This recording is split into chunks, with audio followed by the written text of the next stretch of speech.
മുസ്ലിം league മുസ്ലിങ്ങളുടെ party മാത്രമല്ല, രാജ്യത്തെ ന്യൂനപക്ഷങ്ങളുടെ പ്രസ്ഥാനം. ജി സുധാകരൻ.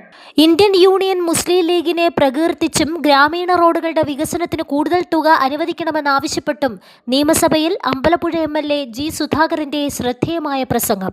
മുസ്ലിം ലീഗ് എന്ന പേര് കേട്ട് ആരും വിറകൊള്ളേണ്ടതില്ലെന്നും അത് തികച്ചും സാമൂഹ്യനീതിയിൽ വിശ്വസിക്കുന്ന പാർട്ടിയാണെന്നും അദ്ദേഹം നിയമസഭയിൽ പറഞ്ഞു.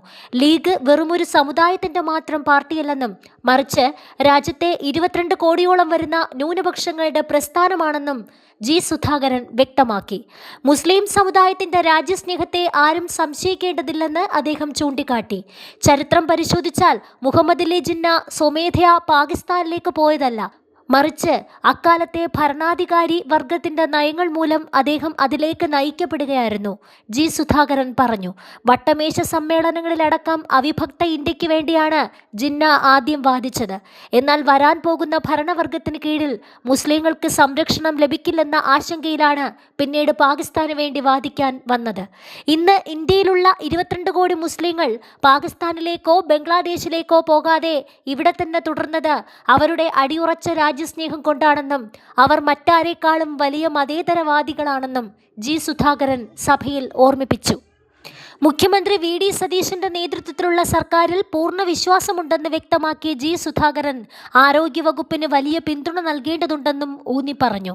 ജനങ്ങളുടെ ജീവനും ആരോഗ്യവുമായി ബന്ധപ്പെട്ട വകുപ്പായതിനാൽ പൊതുമരാമത്തടക്കം എല്ലാ വകുപ്പുകളും ആരോഗ്യവകുപ്പിന് ആവശ്യമായ സാമ്പത്തിക സഹായങ്ങളും പിന്തുണയും നൽകണം. ഗ്രാമീണ റോഡുകളുടെ കാര്യക്ഷമമായ വികസനത്തിനായി ഓരോ നിയമസഭാ മണ്ഡലത്തിനും പ്രതിവർഷം 100 കോടി രൂപ വീതം 5 വർഷത്തേക്ക് 500 കോടി രൂപ മാറ്റിവെക്കണമെന്ന് അദ്ദേഹം സർക്കാരിനോട് ആവശ്യപ്പെട്ടു. സംസ്ഥാന ബഡ്ജറ്റിന്റെ വലിപ്പം കൂട്ടിയാലും ഇതിൽ മാറ്റം വരുത്തരുത്.